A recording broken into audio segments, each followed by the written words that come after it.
Hi y'all, I'm Kat And I'm Grizz. from Windmill Farm in North Mississippi, and today we have been tagged by Duncan 1900 Homestead for the 10 questions for every homesteader. Yay. So we've got the questions here. I ain't looked at the questions, so if I take a second to answer, you'll understand why. So I'm going to read them. We're going to let him answer them, and then I'll add in anything. I just said I didn't know the questions, and you're gonna. Never mind. We'll go with it. Just whatever she says, we'll do. Alrighty. Number 1, what got you into homesteading? Well, one, being self-reliant. I don't like knowing that I'm dependent on a Walmart or something else. My grandmother, as I've said many a time, got that going in my bloodline. So that's kind of where I got into homesteading. That was there. And then my Uncle Clovis, with the cows and stuff that he introduced me to, that kind of progressed it even more. And then when I got out on my own and got married to Kat here, we both had the same. You didn't do a whole lot of it in your first marriage. No, I didn't. But I had a lot more in common with you as far as, what we both wanted in a farm and everything else. So it just kind of grew from there. But what got me into it would be my grandmother. See, and this is something that I've wanted ever since I was in high school. I was in high school, and with the access, that they gave us, because I actually had a free period nearly every year of high school where I went and worked in the library.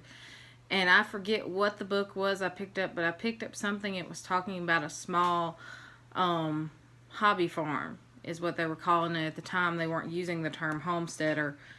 And it just, for some reason, it just latched into my brain, and it's something I've wanted since I was literally 14, 15 years old. It's not something I had ever had the opportunity to do until, well, we tried to really start something in Texas when we lived in Texas. Sort of, kind of. We got your feet wet in Texas. Like I said, I'd already been gardening with my grandmother, and then with my Uncle Clovis, and then doing cows with him and stuff. So, but as far as livestock or anything like that, we really got your feet wet in Texas. We really started off in Texas, and we just, once we got here to this house, we were able to do more. Living with other people like we were there for a long while really hindered what we could and couldn't do. All right, number 2. What is something you want to add to your homestead in 2020? Sheep. We've talked about it for many, many years now. And y'all know that with the medieval reenactment we do, one of the things that we do is we actually shear sheep, or we can shear them, comb it, wash it, comb it, card it, spindle it, and everything else. And then y'all have seen my videos on dyeing. So to help us out on that, I would like the sheep on the farm. That's something I would like to add this next year. Yeah, and I think for me it's going to be re-adding the goats. We learned so much this year when it came to our livestock, and being able to get that return on investment out of your livestock, and the kind of navigating how to make sure that they're registered and what numbers you needed to know with it and everything. We learned that really with your rabbits this year, I would have to say. Yeah, it was a big thing we learned with the rabbits, but it's also something that we had learned with the goats as well. And but I'm actually really looking forward to getting goats again. I miss having them and listening to them all the time. So. Yeah, I agree. I love the goats all the time. I love going out and sitting with them. So I'd love to see getting the goats and the sheep both. That would be nice. Our small ruminants again. Number 3, what is the most difficult lesson you learned while homesteading?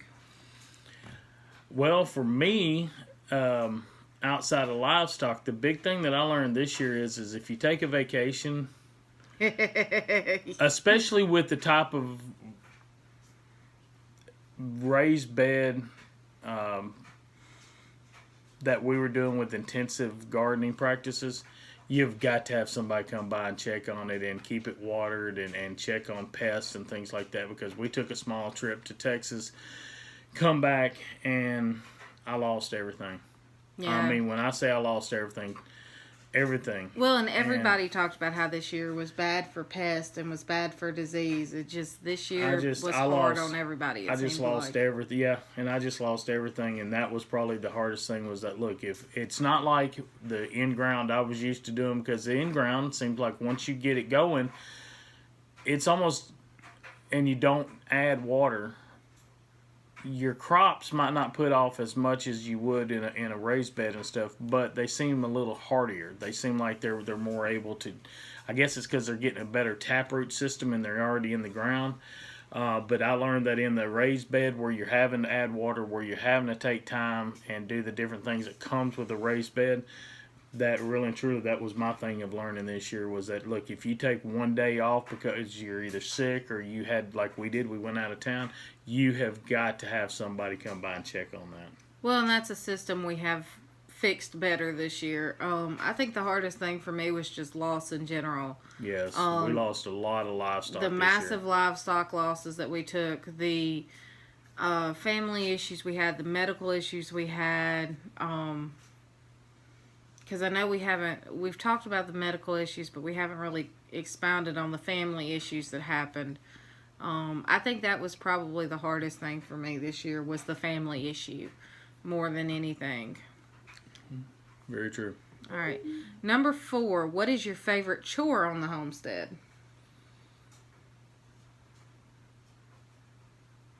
I would have to say weeding the garden. See, mine's feeding the animals. See, I love weeding the garden. There's just something about that repetitious of getting in there and pulling the weeds and stuff that I get into very much. Yeah, I can see that with you. Now, with me feeding the animals, it's a chore. I go and get it done, and I'm done with it. It's not... I take more time than you do, though. You do. I kind of play does. with the animals and keep them, more tame and everything. But that's kind of how our division of labor goes, is garden, livestock. Mm-hmm. It works. All right. Number 5, what is your favorite thing to grow? My favorite thing to grow? Tomatoes. Hands down, tomatoes. Yes, very much. I love tomatoes. I can eat tomatoes straight out of the garden. I can have a little deal of salt with me and take a tomato and just take my pocket knife and core the very top out of it, and I'll eat that whole thing right there. Tomatoes. And cherry tomatoes, he does like peas. He just pops them and they're a snack, and he just rolls with it. Peas are good for me, but peas last a very short time period, whereas tomatoes last a long time period. I don't know. Our peas were like with the weird weather that we had this year, yes, I will have to admit our peas really grew a lot further off into the year than I expected them to. So yes, it really was crazy like that. Mine's going to be radishes, and it's simply going to be because it's my first thing to ever grow and have some serious success with. Now, I figured out some things that I was doing wrong. I know, we're both fighting, y'all. You have to forgive us. It's like 9 o'clock at night, and we're normally not like this at 9 o'clock at night. I know. I don't know what's going on. But, but yeah, I think because it's the first thing I've had any real success with, radishes is my Y'all favorite. have no earthly idea. Y'all, if I could have caught it on camera when she realized that she grew some of them French radishes, she was And I never got a ecstatic. chance to roast them and try them. She was no, I didn't give her a chance to. I was eating them left and right. So. Again, he eats the vegetables, I don't. I can eat them out in the garden, top the top off of them, start eating them. Let's see. Number 6. What do you love most about the homestead community? Friendship. Yeah. We have made some friends and made some contacts and been around some good folks this year. He's Brett Bouchard's side piece of Marco Polo. If you want to know more about that, you got to hop over and ask Jason at Big Bear. Anyhow, is the friendship. It's just with everybody. I mean, we don't always get along. We don't always agree with one another. But because we all realize that we're fighting for that same dream of being self-sufficient, being off the main grid, whether it's truly off grid or we're just wanting to grow herbs in our windowsills so we have new herbs, fresh herbs, whatever your reason whatever is. your level of hippie I would is. have to say that's what it is, the friendship for me. It's the friendship for me, but it's also the welcoming. Yes, the We community. started the channel right around the time that I got my RN license. February the 15th And of this year. I had just done I think it was just a Facebook post over in Friends of Roots and Refuge, and got several hundred congratulatory comments from all of these homesteaders around the world, and it was just like. And how many of them were nurses, though? It was kind of crazy how many were nurses, or in the medical field in general. Yeah. I know, like Kaylee over at the Homestead, she's in the medical field. She doesn't talk a lot about it, so I won't tell you what she does. But I know she's in the medical field. Nathan with Sampson Farms, he was a medic in the Army. Mm-hmm. And so it's weird how the medical field and homesteading seem to coincide very well. But it was that whole welcoming feeling that went with it that really got me probably the first time. I agree with that too. All right, your favorite meal that you make. I know what my favorite meal that you make is. What is your favorite meal that I make? Steak. He grills a great. Nope, I lied. Brisket. His brisket is fantastic. My brisket is actually one of the easiest recipes you'll ever see in your life. I've given it to anybody. All you do is it's choosing the right brisket. Yeah, that's a big part of it. It's got to have a good fat layer, but it's got to be flexible. If it's stiff, don't get it. Number two, can't bend it in half, don't get it. If you can't bend it in half, don't get it. Number two is it's mustard, the cheap mustard with the high vinegar content, garlic powder, and onion powder. That's it. I put it on there. I put it in tinfoil, and I put it where the fat side's up. Mm-hmm. Put it on about 250 to 275 degrees. And if you make your own mustard, that's fine. You can still use that. Just up your vinegar content in the mustard recipe. It's the vinegar what helps out the thing. Look, and I do that, and then when I'm done cooking it for about 10 to 12 hours, the last 2 hours I take the tinfoil off, still with the fat side up, so the fat drains through the meat to keep the meat moist. And then I smoke it either with a hickory or a mesquite or in apple wood or something for the last couple hours. You want a good, thick, deep smoke ring in your meat, and then she's ready to eat, folks. Yeah, so. It's really good. So what's your favorite meal that I make? My tomato and basil soup that I like. We can the tomatoes, and in the wintertime like it is now, she'll take that and some basil. And cut up some onion, throw off some bacon grease, and that's it, literally. Oh, it's awesome. It's awesome. Salt, pepper, basil, bacon grease, onions, and canned tomatoes. That's it. It's, it seems, be quite honest with you, it seems like the more simpler we make things, the better that it comes out. Whether it's my steak, I don't do nothing fancy with my steaks, nothing with my briskets, my sausages, anything that I do like that. You have a stink bug on you. I have a stink bug on me? You do. Excuse us 1 second. Okay. Oh, really? It's okay, baby. Alright, I think I got him. Well, I didn't want to make him stink on you. I was trying to get him off of you without making him stink. It's alright. Bloopers. Bloopers. Anyway, what's the next question? The next question is favorite holiday. Yours is Christmas. My favorite holiday is Christmas. Yep. What's your favorite holiday? I know what I would say it was for you if I was having to answer this kind of like we did with the other thing, but yeah, with the last video, the Newlywed Game. I would probably have to say Thanksgiving. That's what I was going to say, because in our household, if y'all missed any of that, the men cook the meal, and we cook everything other than the cornbread the night before. And this year, she helped out in some of the cooking just simply to show it, so one of us could film and one of us could do it, and I wasn't in the entire video. But that's the way we do in our household, is the men cook to show the women how much we appreciate everything they do throughout the year for us.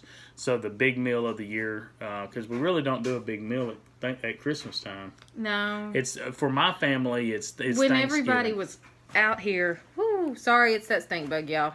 I didn't know what it was. I thought it was a waltz. As warm as it's been, I've been expecting the red waltz to come back out. Ain't that the truth? We had one of those in the foyer the other day. Okay. Sorry, bloopers again. Excuse the bloopers. But when everybody was out here, when all three of your brothers were out here and your dad was out here, we did do big meals for Christmas, but we did ham at Christmas instead of turkey. Yeah, we do a Coca-Cola ham. And but yeah, with everybody kind of spread all over the place, Thanksgiving is the holiday of choice. Yep. I think it's because it's the football holiday. Gotta watch the Cowboys. Anyway, next He's from question. Texas. You know about us Texans and football.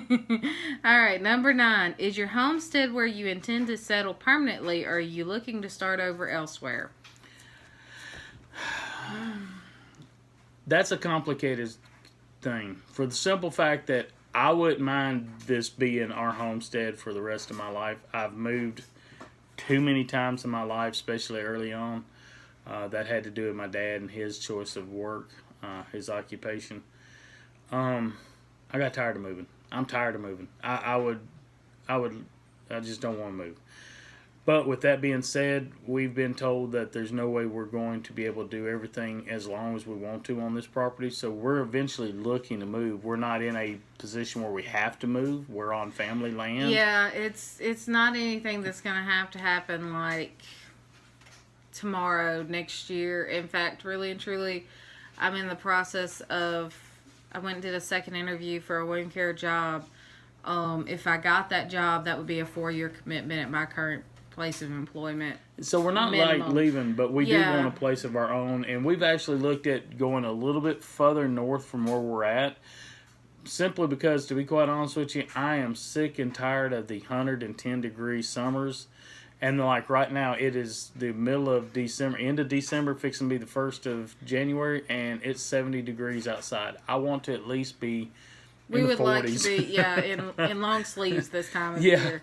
The one place we've really found that we both like so far has been Missouri. Yes. Yes. He really likes southern Missouri. I kind of like a little bit more mid-Missouri. Mm-hmm. But that's because I wouldn't mind actually having a little bit of snow, but I don't want, like, my dad lives in Wyoming and sends us pictures. And I don't want that. We don't want snow. No. You know, we would like snow. Once in a while. But that's, yeah, it's definitely a down the road, long term sort of goal, and it really, there's a lot of other factors that factor into that. So that's not a question we can really answer right now. Yeah, that's kind of a hard question. Yeah. All right, what homesteaders do you follow and enjoy learning from? Now that's hard. I can tell you some of mine. I have been a huge fan of Kaylee over at the Homestead. And that's more because I'm fascinated with how she handles her bees. The bees have been more his thing. I would like to get more involved with them. And I'm not so much worried about getting stung, other than the fact I have to go take Benadryl and I have to be, drugged out for a half a day if I get stung. It's more, I don't know the mechanics as much as he does, and I get worried I'm going to do something, and you can kill this whole colony if you do something wrong. So I get nervous about that. But I really like Kaylee over at the Homestead. I like Jess at Roots and Refuge because I like her garden. Like, if I could, copy her garden and put it out here, I probably would. See, and I like her devotionals. I like her devotionals too, but I really like our raised beds are only, 6 inches tall? Ours are only 6 inches tall, but something that we're doing different is the beds are kind of raised semi, but we're also semi integrating what I want to try to do, and that's more putting it in the ground. Yeah, and I would really like a more 12 to 18 inches raised bed, but that's me more than it is him. We're testing things. Like I told y'all this last year, even though it was a complete disaster, this was our first year of doing intensive raised bed gardening. So I was learning. I know how to do it in a field. I know how to take a tractor and do all that. This was something new for me. So I told everybody from the get-go, I was going to make mistakes, and it's okay. I learned from the mistakes. I will not make the same mistakes that I made this year again in this raised bed. That's just, there is no ifs, ands, or buts about that. I've learned a lot this year, a lot. I'd say, like I said, I like Jess's and Maya's devotional things that they do on theirs.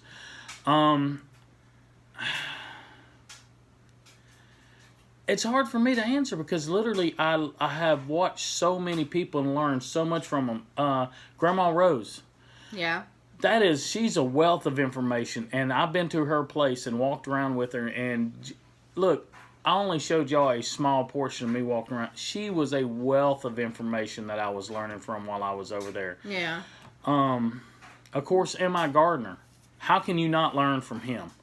Now he does. He really does have some great, especially for the garden. And then I mean, everybody that I've watched, Big Bear and his doing the slaughtering of the pigs, I learned a few things in there that I did a little differently. And to be quite honest with you, I wouldn't mind trying some of his techniques. I've done it one way. I would like to try a few of his because it's one of those.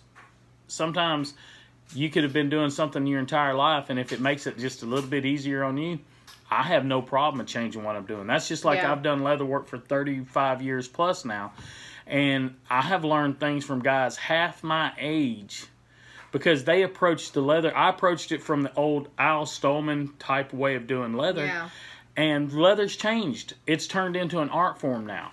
Before it was just a functional thing that people had, cowboys had to hold their stuff and for chaps and saddles and things like that. That's all changed. It is now art form, and I've learned so much from these guys doing stuff that I'd never have thought about. So it's kind of hard for me to answer that question. Well, we've found a new one here recently, and I say new to us, not necessarily new to the community or to YouTube, but Baker's Green Acres. Yeah.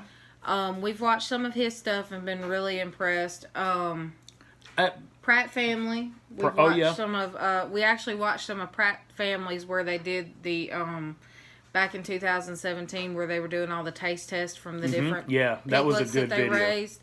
That was a good whole series. The ones in Missouri that we watched their thing about how they set up before and the day before and the day of their shows for taking their seedlings. Living Traditions. Living That's Traditions. Ken and Sarah. I like homesteading. I learn a lot from homesteading, but I learn a lot not just of like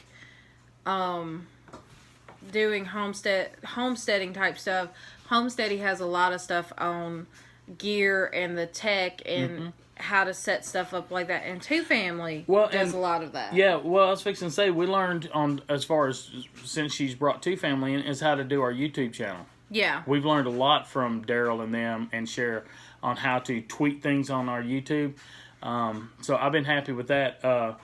But yeah, as far as the tech stuff, that's where we found out about like putting the sock over the telephones when you use your telephones outside and the wind's blowing. Yeah. To keep from getting a wind noise, but it still picks up your voice. I thought that was just neat as all get out, and I had never even thought about it. So yeah, that's a hard question. So. That is not so much that it's a hard question, but there are a lot of answers to it. It's a big, long, complicated answer, and that's all 10 of them. Oh, that was all 10 of them. Now we don't really have anybody to tag in it, so we're just going to make an open invitation. If you would like to join into the collaboration, then please feel free. Jump in. You can say we tagged you if you want to. That's fine. All we ask is that you shoot us a link to your video so we can make sure it gets put in the right playlist. Look, any of y'all want to jump in, please, by all means, do so. This was a great... We just got tagged at the very last. Even if you don't have a channel running, if you're just a homesteader and you've got a smartphone that you can, record it, send us a message. I'll send you the questions, and you can, throw out a video and come join us. I mean... Hey, that's what we did. Be quite honest with you, I had some folks. One reason we got into it like we did, if we're going to continue with that, is I had folks getting a hold of me. Hey, Grizz, I really like how you talk to me about mushrooms, or you talk to me about foraging in the woods, or how to do this or how to do that. It'd be a lot better if you had a video. So then I made some videos. Well, then the next thing we had more people telling us, man, I love your videos. They're educational, and that's more where a lot of my videos come from, is educational stuff. And so that's what we started doing, and we just started adding, and it just kind of grew from there out of its own. And, hey, look, it's here at the end. We started in February. It's here in the end of 2019, fixing to be 2020. And, we're just a few short of 500 right now. By the way, a shameless plug. If we hit 500, we're going to do a giveaway. Luckily, knock on wood, we didn't ask for it, but Baker Creek jumped on board with us once we Yes. found out what we were trying to do, and they have helped us and have donated to us. So we're going to have a Baker Creek seed giveaway. We also have a few other sponsors who jumped in and decided to help us out and are going to be there to give out some prizes when we hit 500. Yep. So look, even if you've already subscribed, tell your friends, have them come over, like us. Watch one of our videos and do the comment on it, because unfortunately, if you don't, the way the algorithms with YouTube works, it'll drop you after a short time period. Yep. So look, come on over here, do what you got to do, and man, help us reach 500, and we'll get you all in there for doing a seed giveaway. That was our shameless plug. Sorry, had to throw that in there. Well, and at this point, we're going to tell you all to have a very blessed night. Yes. And as always, be safe.